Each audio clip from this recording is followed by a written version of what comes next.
넘어서 3장 10절 그리고 23절 다 찾으신 줄 믿고 합독해 보도록 하겠습니다. 기록된 바 의인은 없나니 하나도 없으며 23절 모든 사람이 죄를 범하였음에 하나님의 영광에 이르지 못하더니.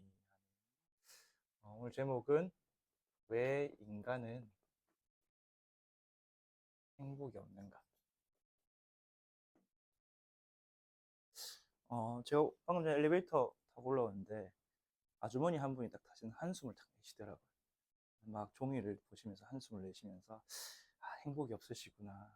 정말 이 현장의 복음이 정말 필요한 현장이구나 확인하면서 왔는데, 어, 먼저 서론에서 이번 주 강단에서 우리 목사님 뭐라 말씀하셨냐면, 우리는 영생을 얻은 성도이다. 지난주에 말씀하셨죠. 영생, 영생의 삶, 영생의 거주지. 하나님의 생명을 그리스도를 통해 우리가 받고 거듭났다고 말씀하셨습니다. 그래서 우리는 이 영생을 누리는 그 삶을 살아야 된다고. 영생이 뭐냐? 영생은 우리 지난주에 말씀하셨듯이 하나님의 생명입니다. 그래서 그 생명이 우리 안에 거하는 거죠. 이 생명이 우리 안에 거할 수 있는 이유는 우리가 영적 존재, 하나님의 형상으로 지음받았기 때문에. 그래서 우리 지난주 인간은 영과 혼과 육으로 창조되었다 말씀하셨어요. 근데 혼과 육은 동물까지도 있지만 인간만 영이 있다 하셨어요. 근데 이 영은 성경에 보니까 하나님의 형상이다. 이 영 안에 이 하나님의 생명이 있게 됩니다. 그래서 영이 하나님의 생명이 거한 처소다. 그렇게 말씀하셨습니다. 그래서 이 하나님의 생명이 어떻게 우리 안에 들어오냐? 이 하나님의 생명은 바로 아들 안에 있는 생명. 바로 예수 그리스도를 통해서 우리에게 들어오게 되죠. 그래서 영접하는 자, 곧 그를 믿는 자에게 하나님 자녀가 된 권세를 주시고, 예수 그리스도를 믿고 영접할 때 우리에게 이 하나님의 생명이 얻게 되고 영생을 얻게 된다. 그래서 우리는 이 영생을 가진 성도로서 영생의 삶을 사는데 어떻게 하나님과 교제하는 삶을 살게 됩니다. 우리 지난주에 생명의 위계질서 생각나시는지 모르는데 우리 5 위계질서가 있었죠. 가장 많은 식물, 동물, 사람, 천사, 하나님의 생명. 근데 제가 말씀 묵상하면서 깨달은 것이 각 위계질서는 같은 위계끼리만 교제할 수 있구나. 우리 집에서 고양이나 강아지 키우시는 분도 계시겠지만 놀아주고 받아주고 해서 교제는 안 되죠. 맞죠? 그와 같이 하나님과 우리 사이 교제가 되기 위해서는 생명이 같아야 돼요. 같은 생명을 소유하고 있어요. 근데 하나님이 우리를 형상대로 지으시고 그의 생기를 불어넣어서 생명이 되게 하시고 또 우리가 타락한 이후에는 그리스도를 통해서 생명을 주셨습니다. 그래서 이 영생이 있기에 하나님과 교제해야지. 그래서 우리 하나님과 교제한 조건 자체가 뭐냐? 영생을 가지고 있어야 돼요. 다른 말로 그 안에 하나님의 아들 예수 그리스도가 있어야 하나님과 교제, 사귐을 할 수 있습니다. 이렇게 사귈 때에 우리에게 영적인 축복, 마음과 생각의 평안, 모든 육신적인 공급 오게 되죠. 우리 여기 권성성도 자녀를 데리고 오셨는데 이제 자녀와 교제하면서 모든 혜택은 자녀가 다 누리고 자녀는 부모에게 기쁨을 주죠. 이와 같이 우리도 하나님과 교제할 때 하나님 우리를 말미암아 기뻐하시고 또 반대로 우리에게 모든 은혜와 공급을 주시죠.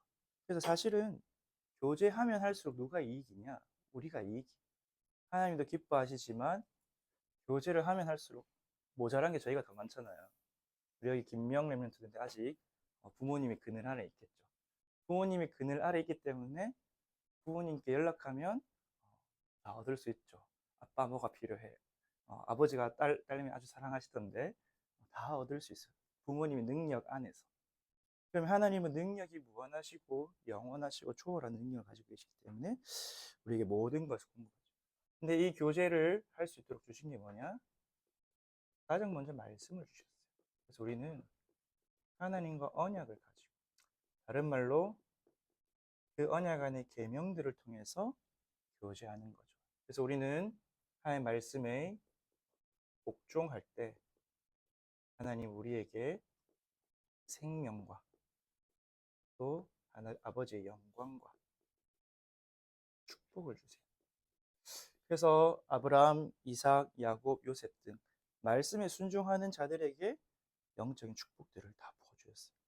그러면서 이 말씀을 통해서 하나님과 기도로, 그래서 이 기도 속에서 성령 충만 받아서 이 복음을 전하는 전도.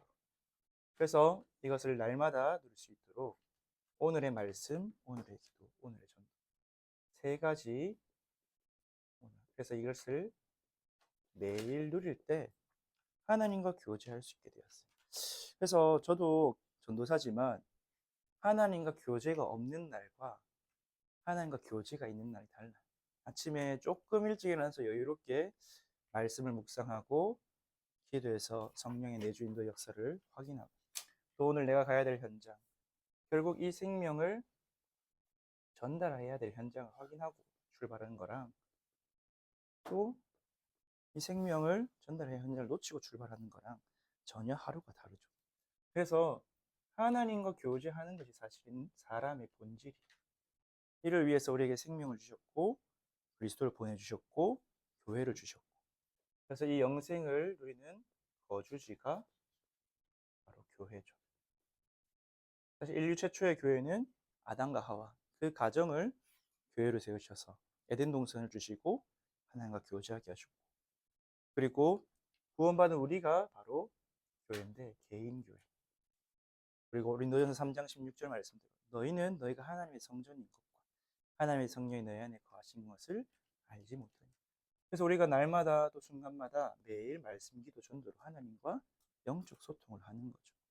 근데 하나님은 하늘에 계시고 우리는 땅에 계시기 때문에 비대면으로 교제하는 거고, 또 우리가 모이는 교회, 그리스도로 말미암아 구원받은 모든 성도가 한 교회의 성도들이지만 지체지만 우리가 육신에 속해 있는 지역 안에 있어야 되죠. 가까이 우리가 가서 예배드릴 수 있는 교회.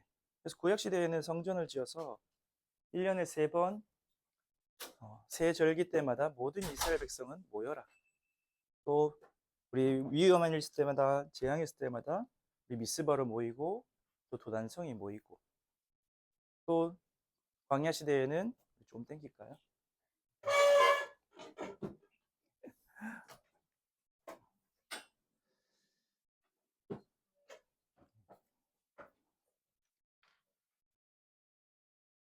우리 광야 시대 때는 성막, 또 회막으로, 우리 구약 왕정 시대 때는 성전으로 이렇게 모여서 하나님과 교제함을 누릴 수 있도록 하셨죠. 제가 우리 주일학 교회들한테 이렇게 했어요. 거주지가 없으면 사람이 살 수가 없다. 집이 없으면 잘 수도 없고 씻을 수도 없고 밥도 편하게 먹을 수도 없고, 그래서 이 교회를 통해서 하나님 모든 영적인 힘과 은혜를 축복을 공급받고, 반대로 이 영생의 거주지가 없어요. 우리가 하나님 드릴 장소도 없어요. 언제 우리가 어디서 예배를 드리겠습니까? 또 기도를 드리고 찬양을 드리고. 사실 저도 차 아니면 교회 둘밖에 없어요. 찬양하는 곳이. 예배 드릴 때, 아니면 차에서 혼자 운전할 때 마음껏 찬양할 수 있는, 또 우리가 또 헌금을 하나님께 드리고 싶은데 드릴 수 있는 곳이 교회밖에 없죠. 우리가 하나님의 일에, 하나님의 나라를 위해서 우리 물질을 드리고 중심을 드리고 헌신할 수 있는 곳이 교회밖에 없어요. 그래서 교회가 소중한 거예요. 그래서 우리가 교회를 사랑하고 교회에 대해서 우리 마음을 담고 헌신할 때 하나님 가장 기뻐하시고 축복하시죠. 그러면서 흩어지는 교회. 우리는 다 직업을 가지고 있습니다. 현장이 있고 가정이 있고 우리 삶이 있죠. 사실 교회 모이는 교회는 각양각층의 사람들이 다 모여요. 가난한 사람부터 부유한 사람까지, 못 배운 사람부터 배운 사람까지, 또 지식이 많은 사람, 또 능력 있는 사람부터 어려운 성도들까지. 그래서 그 모든 사람에게 하나님 말씀을 주세요. 근데 그것을 떠나서 우리 현장은 또 그 현장에 필요한 말씀이 있죠. 우리 지역에 관한, 또 이 병원에는 또 병원에 관한 하나님이 그래서 흩어지는 교회를 통해서 그 말씀. 그래서 초대교회 성도들은 사도행전 2장 42절에서 47절에 보니까 사도의 가르침을 모여서 사도의 가르침을 받았어요. 교제하고 떡을 떼고 오로지 기도하기를 했어요. 그 축복을 가지고 헌금하고 함께 전도 성경. 또 나아가서는 성전에 있든지 집에 있든지 현장에 가서 예수는 그리스도라고 전하게 가르치기를 쉬지 않았다. 그래서 이 영생의 삶을 누리는 그 현장이 바로 교회예요. 엄밀히 말하면 구원받은 모든 성도의 모임이 교회이고, 또 구체적으로 말하면 내가 있는 그 시간. 다니엘은 성전이 없으니까 성전을 향해서 하루 3번 기도하는 개인 기도의 교회를 세웠어요. 그게 교회고, 또 우리가 함께 모여서 기도할 수 있고 예배할 수 있다면 모여서 예배드리고 주님의 말씀을 듣고 흩어져서 내가 있는 현장에서, 또 내가 있는 만남 속에서, 내가 있는 집에서 예배를 드리는 거죠. 이럴 때 우리가 이 주신 영생의 삶을 풍성하게 누리고, 풍성하게 누린다는 말은 뭐냐? 하나님과 교제 가운데 누리게 되는 거죠. 그러면서 이 영생은 현재성과 미래성이 있습니다. 오늘 이 영생을 누리는 거예요. 그리고 장차 올 죽음과 부활 이후를 누리는 거죠. 영생의 현재성은 이 땅에서 누리는 거예요. 이 땅에서 누리는 영생. 우리는 이미 구원받은 성도는 영생을 얻었죠. 우리의 실체가 하늘님 보좌 그 안에 생명 안에 있고, 또 이 땅에서도 생명 가진 자로 살아갑니다. 그래서 우리는 주님과 비대면으로 교제하는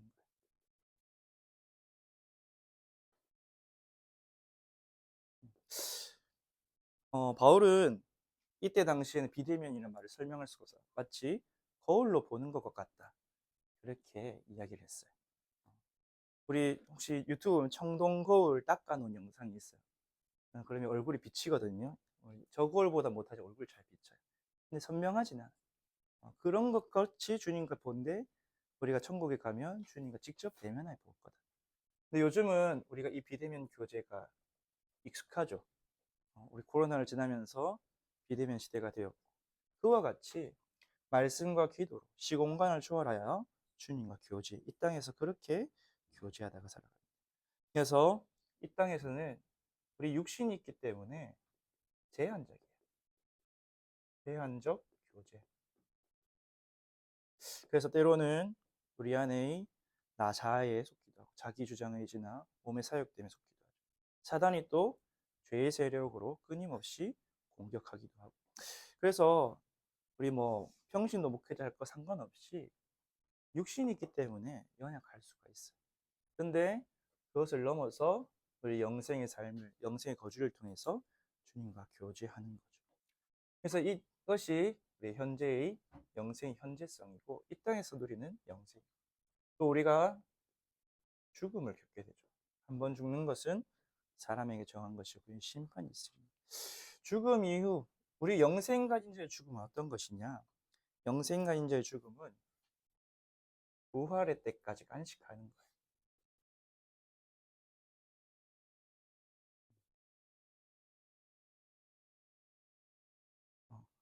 성경에 보니까 우리 예수님과 예수님 우편에 있는 강도가 죽는 그날에 낙원에서 만나요.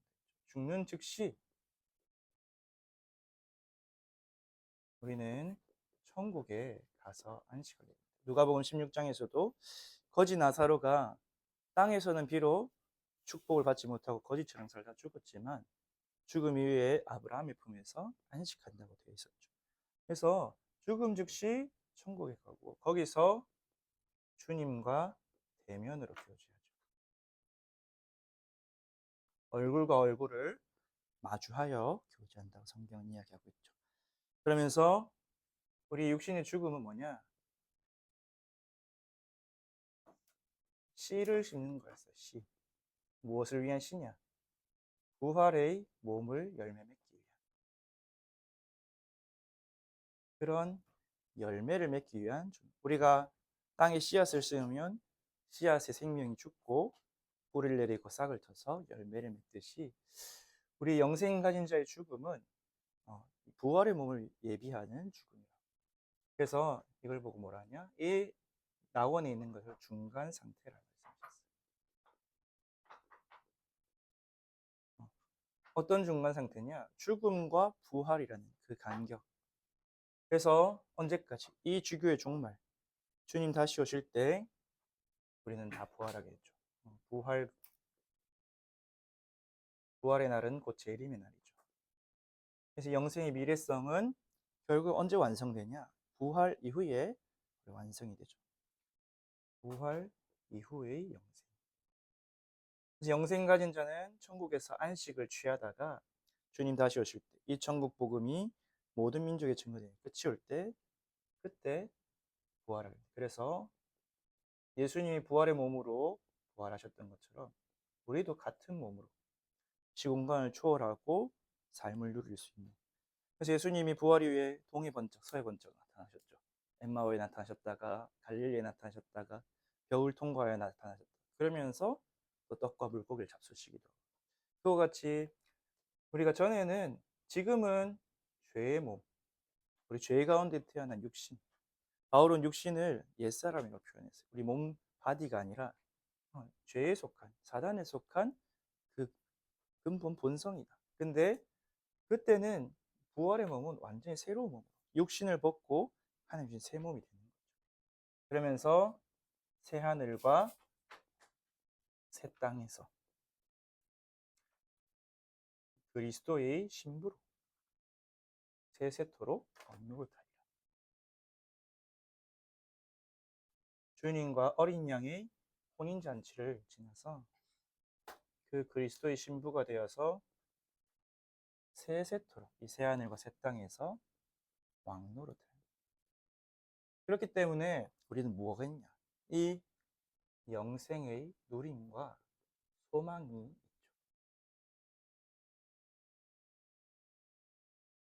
누림은 영생의 현재성. 오늘 우리에게 준 영생을 누립니다. 고린도전서 15장 55절에서 58절에 사단은 지금도 죄의 세력, 죄의 권능, 율법 우리를 속입니다.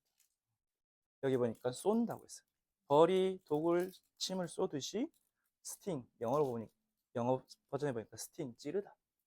그래서 지금도 죄를 쏘아서 우리를 율법으로 빠지게 하지만 그리스도께서 이 사망의 권능인 죄를 꺾으시고 승리하셨죠. 그래서 우리에게 승리를 주신 하나님께 감사를 드립니다. 그러면서 이 영생, 죽음 이후와 부활 이후의 영생을 미리 보면서 누리는 거죠. 그래서 우리에게는 이 소망이 있습니다. 오늘도 우리 학생들 만나서 그렇게 이야기했어요. 우리가 죽음 이후에 그 천국에서 또 이 부활에서 그 영원한 삶을 살면서 우리 오늘을 되돌아본다면 어떨 것 같냐? 안 그럼 지금 천국에 있는 실체가 지금 이 땅에서 살아간 나를 보면 어떨 것 같냐? 그렇게 질문했어요. 감을 못 잡더라고. 그래서 쉽게 해서 비행기 타봤냐? 비행기 타서 땅을 본 적이 있냐? 여러분 다 비행기 못 타고 오시면 없겠죠. 비행기를 타고 땅을 보면 사람이 진짜 점처럼 미니어처보다도 더 작은 점처럼. 근데 그 위에서 땅을 보면 진짜 하찮게 보여. 땅의 일들이. 땅에 교통사고 난 거, 불 난 거, 별일 아니. 그와 같이 이 영원한 승리와 소망의 시각, 그 시점에서 나를 본다면 오늘의 갈등, 오늘의 문제, 오늘의 한계가 사실은 어린아이와 같은 그런 일들이겠죠.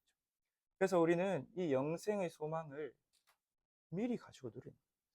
지난주에 제가 한 명의 학생을 이제 사역하면서 말씀을 이제 들은 걸 가지고 사역하는데 우리 요광수 목사님이 그런 예화를 드신 걸 이야기해줬어요. 본인이 장로님이 차를 새로 사주고 했다. 새 차를 받는 날에 아침에 차를 끌고 나갔다. 뒤에서 누가 박았다. 아줌마가 박았는데 그 폐차하기로 한 차를 박았기 때문에 뭐라 했냐? 그냥 가라고. 괜찮다고. 왜? 오늘 오후에 새 차가 나오기 때문에. 그렇다고 우리가 이 땅에서도 사실은 우리 성경서 인물을 보면 잠시의 고난과 큰 영광을 받았어요. 주님과 교제하면서. 요셉, 모세, 사무엘, 다윗. 로마서 8장을 해도 우리 잠시의 고난과 크고 중한 영광을 받는데 죽음 이후에도 부활 이후에는 더 크고 영원한 영광을 받게 돼요. 그래서 우리가 믿음의 눈으로 그걸 보면서 승리한 삶을 삽니다. 그래서 우리 대한민국에도 주기철 목사님, 손양 목사님, 믿음의 선배들도 잠시의 핍박과 고난에 굴하지 않죠. 왜? 이 영원한 생명이 내게 있음을 믿고 이 영원한 생명을 위해 살아가는 것이 가장 가치 있는 거예요. 그래서 이것만이 주의 일에 힘쓰는 것만이 헛되지 않는다. 가장 가치 있는 삶이다. 그러면서 우리가 이 일에 방향 맞출 때 하나님 우리에게 축복하시죠. 하나님 우리 보시기에 이 땅의 것은 사실 별로 중요하지 않아요. 우리가 돈을 많이 벌든 적게 벌든 우리가 사회적 지위가 있든 없든 우리가 공부를 잘하든 못하든 우리 자녀들 소꿉장난 같아요. 우리 애기들 소꿉장난하면 누가 엄마하고 누가 아빠하고 누가 대통령하고 어른이 보기에는 아무 가치가 없잖아요. 맞죠? 자기들끼리의 이야기. 근데 그 속에서 아버지의 영광을, 아버지의 이름을 나타내고자 하면 아버지의 지원이 다르죠. 그런 것처럼 우리가 주의 일, 전도, 선교, 또 교회, 하나님의 나라, 영혼 구원을 위해 우리 방향과 우리 인생을 드릴 때 하나님 우리에게 모든 것을 쏟아붓기 시작하시죠. 그래서 우리 이 대한민국이 우리 대구 지역이 복을 받은 이유, 이 복음의 방향 맞춘 선교사님들, 또 우리 순교자들 있었기 때문에 하나님은 이 세계 복음을 부어주시는 거죠. 그래서 우리는 뭐가 필요하냐? 영생이 필요하고 영생을 누리는 삶이 필요합니다. 교회를 다니면서도 고난당하고 어려움 속에 넘어지는 성도들이 참 많죠. 제가 듣기로 이 계명대 그리고 그 계명대 선배 교회를 다니는 진짜 많다고 들었어요. 근데 듣기로 목사님 아들도 많고 목사님 딸도 많지만 참된 복음을 모르니까 세상을 따라가고 낙심하고 무너지고 속는 친구들이 참 많다고 들었어요. 그들에게 이 영생을 전해줘야 돼요. 그런데 영생이 있음을 알지는 못하고 또 영생이 있음을 알아도 행복이 없는 사람이 참 많아요. 그래서 오늘 본론으로 우리 기초 메시지인데 왜 인간은 행복이 없느냐. 우리 앞에서 말씀하신 이 영생을 놓쳤기 때문에 행복이 없는 거예요. 다른 말로 이 영생이 없고 영생이 없으니까 하나님을 만나지 못하고 마치 영적인 고아와 같은 삶을 살고 있다. 인간의 행복이 왜 없냐? 성경은 이렇게 합니다. 하나님을 떠나 있기 때문에. 로마서 3장 23절. 모든 사람이 죄를 범하였기에 하나님의 영광에 이르지 못했다. 그래서 이걸 보고 뭐라 하냐? 모든 문제의 시작에서 근본 문제라고. 하나님 떠난 게 모든 문제의 시작이에요. 우리는 늘 질문해보고 발견돼요. 나에게 왜 이런 문제가 왔지? 개인과 가정과 가문과 지역과 국가에 왜 이런 인간의 힘으로는 해결할 수 없는 저주, 재앙이 왔냐? 인간의 힘으로 해결할 수 없는 문제, 하나님을 떠났기 때문에. 왜 왔습니까? 우리 창세기 3장 1절에서 6절에 사단이 속였어요. 네가 하나님처럼 될 수 있다. 누구를 통해서? 가장 간교했다는 뱀을 통해서 속여요. 지금도 똑같이 속여 있어요. 뭔가 지혜로워 보이고 뭔가 화려해 보이고 뭔가 똑똑해 보이고 뭔가 저 말 따라가면 성공할 수 있을 것처럼 보이고 그렇게 속여. 뭘 어떻게 하도록 속이냐? 하나님께 불순종하도록. 네가 하나님처럼 될 수 있다. 그래 하나님 먹지 말란 그 열매를 먹으라. 근데 이 하나님의 불순종이 뭐죠? 바로 하나님을 대적하여 범죄하게 되는 거죠. 그 결과 하나님을 떠나게 되었다. 이것이 인간의 근본입니다. 이걸 보고 한마디로 가장 근본이 되는 제 원죄라고 하죠. 이 원죄 사건 때문에 어떤 결과가 왔냐? 바로 영적으로 죽어버렸어요.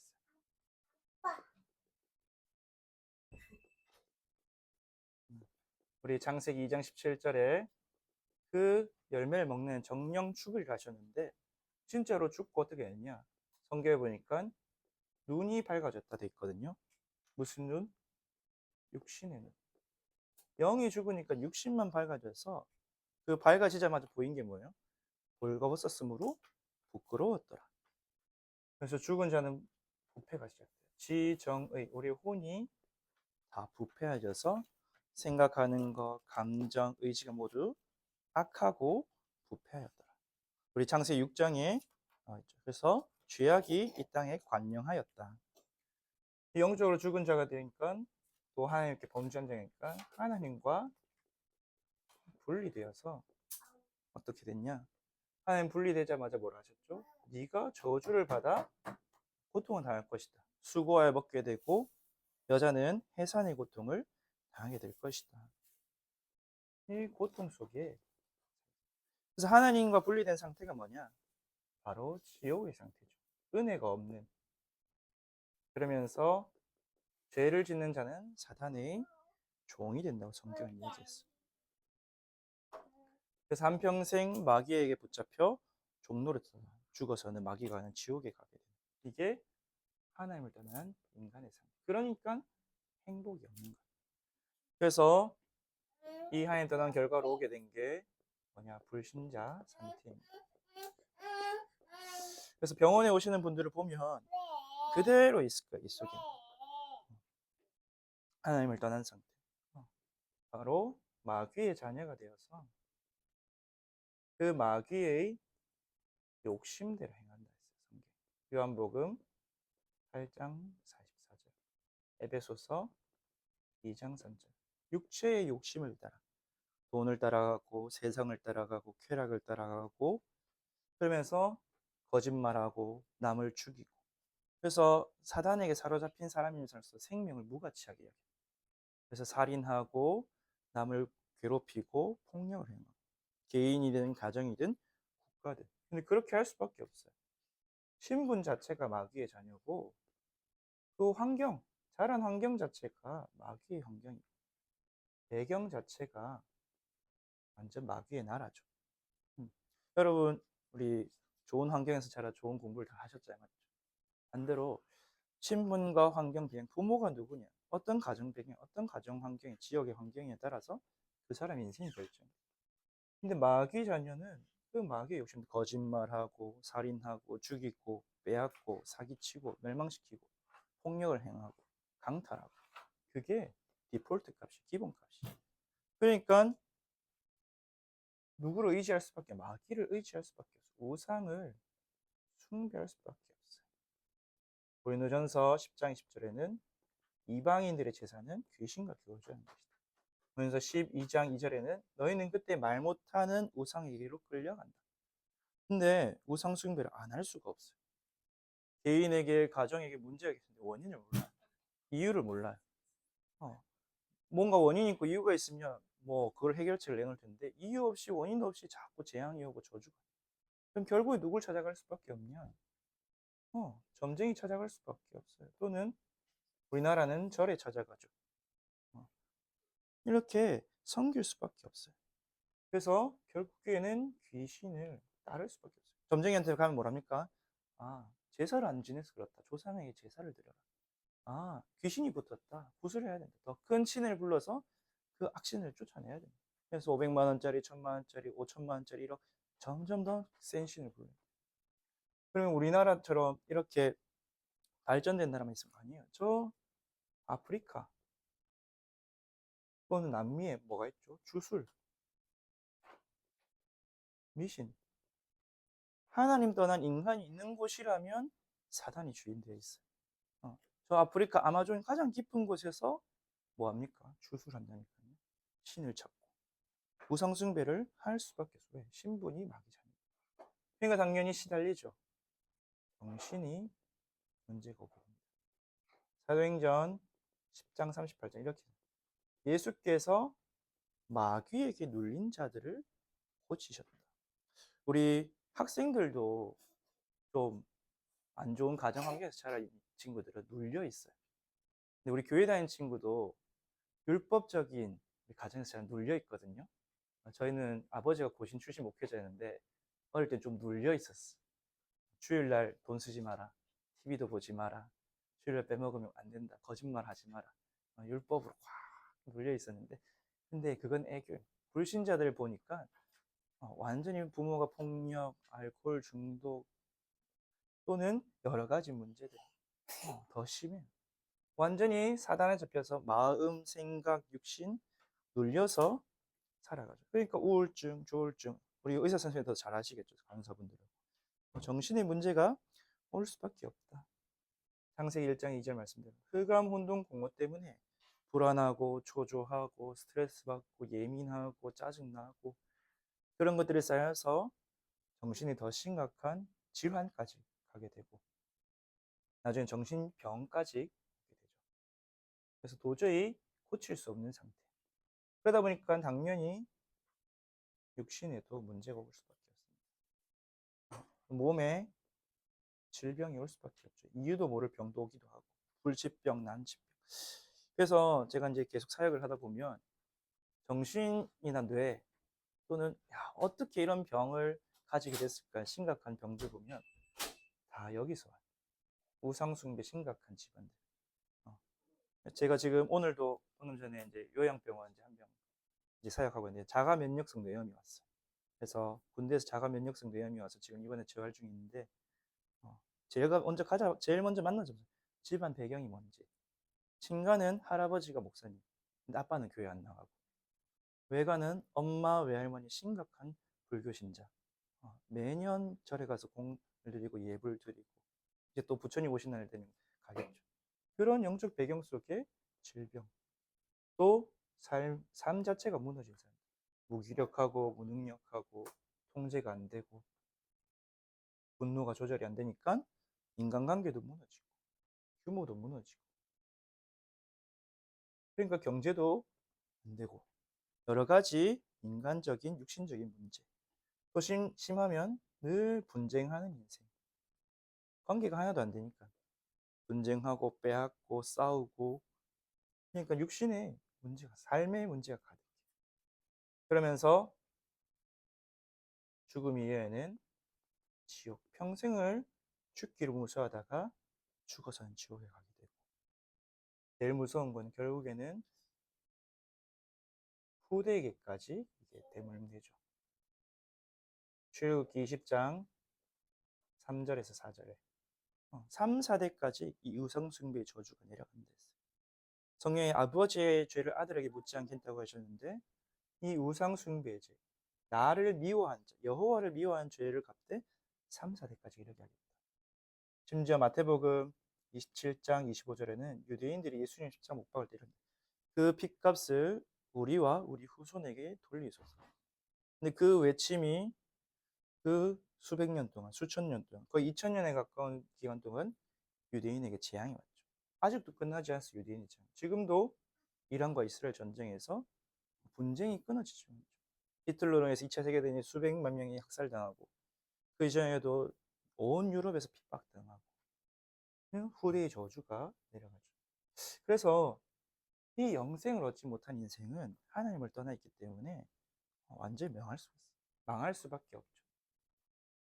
그래서 사람은 뭘 하냐? 노력을 합니다. 행복을 찾기 위해서. 여기서 벗어나기 위해서. 근데 그 노력은 헛수고예요. 어떤 사람은 여기서 벗어나기 위해서 쾌락을 줬습니다. 그래서 오락을 하기도 하고 또 향락에 빠지기도 하죠. 저도 근데 청소년 때 많이 빠졌어요. 여기 오락. 게임도 하고 소설도 보고 복음 볼 때는. 근데 이럴 수밖에 없죠. 공허하니까. 허하니까. 무언가 하나님 말고 이 생명 말고 나를 찾으려는 다른 것을 찾을 수밖에 없어요. 그래서 조금 이제 머리가 굵어지거나 공부를 한 사람은 지식을 찾습니다. 어떻게 하면 인간이 행복할 수 있는가? 답을 얻을 수 있는가? 철학, 사상, 또는 이념 이런 것을 하기도 또 조금 간절한 사람은 종교, 미신, 우속 또는 교회를 다녀도 율법, 선행, 행위로 구원받으려고 해요. 근데 성경은 그 어떤 것으로도 여기서 벗어나서 구원을 얻을 수 없다. 다른 말로 생명을 얻을 수 없다. 그래서 하나님이 주신 영생을 얻는 길이 뭐냐? 시간이 많이 갔기 때문에 결론으로 오직 그리스도밖에 없다. 요한복음 14장 6절 내가 곧 길이요 진리요 생명이니 나로 말미암지 않고는 아버지께로 올 자가 없느니라. 우리 구원이 뭐냐? 영생을 얻어서 하나님 나라에 들어가는 거야. 왜 영생을 얻어야 되냐? 우리가 죽어 있기 때문에 새 생명을 얻어서 거듭나야 돼. 왜 우리가 하나님 나라에 들어가냐? 하나님과 분리되어서 지옥 배경 속에 죽으면 지옥에 가고 마귀의 나라 안에 있기 때문에 그래서 이 길, 진리, 생명이 누구냐? 참 제사장으로 우리에게 생명을 주시고 참 선지자로 하나님 만나는 길을 여시고 참 왕으로 마귀를 이기신 그리스도밖에 없다. 그래서 이 영생을 누리는 길은 뭐냐? 그리스도를 믿는 거야. 요한복음 5장 1절에서 20절 요한 1서 다 읽으면 좋겠지만 우리가 믿음으로 구원을 얻습니다. 영생을 얻습니다. 어떤 믿음? 예수가 그리스도이심을 믿는 자가 아니면 하나님께 난 자 없다. 요한 1서 5장 1절 예수가 하나님의 아들이심을 믿는 자가 아니면 세상을 이긴 주권이 하나님의 아들이심을 믿는 거죠. 요한 1서 5장 4절에서 5절 그래서 이 믿는 자는 신자는 곧 하나님의 자녀요 세상을 이기고 승리한 자다. 그 안에는 영생이 있다. 그래서 구원의 확신과 증거를 가지고 있다. 그래서 어떻게 누리느냐? 우리 요한 1서 2에서 3절에 보니까 그의 계명 말씀을 지킴으로 이 영생을 누릴 수 있게 된다. 또 그에게 구함으로 우리 요한 1서 5장 14절에서 15절 구한 것을 들으시고 응답한 즉 우리가 받은 줄로 믿느니라. 우리에게 주신다고 하셨어요. 그 기도 간구하고 응답받는 걸로 영생을 누리고 우리 16절을 보니까 사망에 이르지 않은 죄를 범한 자에게 이 그리스도를 전해서 생명을 살리는 거죠. 17절 전도를 통해서 이 영생을 전달하는 전도를 통해서 우리가 영생을 누리게 됩니다. 그래서 하나님이 우리에게 주신 것은 그리스도를 통한 생명, 아들 안에 있는 생명, 예수 그리스도를 믿는 자에게 영원한 생명을 주셨어요. 그래서 바울은 고백하기를 나는 죽었다. 이 죄 가운데 있던 나는 죽고 내 안에 그리스도가 사시는 것이다. 그리스도를 누리기 위해서 하나님 우리에게 주신 게 말씀이고 교회고 성전이죠. 그래서 우리 이 계명대학교 또 동산병원 현장에 정말 이 그리스도의 생명, 하나님의 생명, 영원한 생명을 얻어서 올라올 때 보니까 얼굴이 시꺼멓더라. 얼굴 시꺼먼 분이 얼마나 많으시겠어요. 그분들이 그리스도의 생명을 살아나고 그분들 뒤에 또 수많은 의사 선생님들, 간호사 선생님들 교회를 다니신 분도 많겠죠. 근데 영생이 있음을 알지 못하고 그리스도를 알지 못하면 종교 생활이랑 똑같아요. 그래서 이 주교회를 통해서 이 생명운동이 퍼져나가서 저 친구가 이 생명을 누리고 이 병원을 살리는 그날까지 지속되면 감사합니다. 저도 이 병원에서 태어났어요. 동산병원 산부인과에서 태어났는데 36년이 지나서 여기 서게 됐는데 또 하나님께서 생명운동을 일으키실 줄 믿습니다. 기도하겠습니다. 하나님 아버지 감사합니다. 하나님께서 예수 그리스도를 통하여 정말 죽었고 하나님을 떠나 사단의 종로로 타는 우리에게 생명 주신 것을 감사드립니다. 이 영생 얻은 자는 거듭나서 하나님 나라에 들어가며 오늘도 영생을 누리고 죽음 이후와 부활 이후에 영원한 생명을 풍성히 완전히 누리게 된다고 말씀하셨습니다. 우리가 이 영생이 필요한 이유, 오직 그리스도가 아니면 안 되는 근본 문제 이유를 알고 우리 모든 성도님들이 그리스도로 충만케 되어 생명이 살아나게 하시고 이 생명으로 가정 살리고 현장 살리고 세계를 살리는 주역으로 세워지게 하여 주옵소서. 말씀 주신 하나님께서 이루실 줄 믿사오며 예수 그리스도 이름으로 기도합니다. 아멘. 주기도문으로 마치겠습니다. 하늘에 계신 우리 아버지여, 이름이 거룩히 여김을 받으시오며 나라가 임하시오며 뜻이 하늘에서 이루어진 것 같이 땅에서도 이루어지이다. 오늘 우리에게 일용할 양식을 주시옵고 우리가 우리 죄 지은 자를 사하여 준 것 같이 우리 죄를 사하 주시옵고 우리를 시험에 들게 하지 마시옵고 다만 악에서 구하시옵소서. 나라와 권세와 영광이 아버지께 영원히 싸움나이다. 아멘.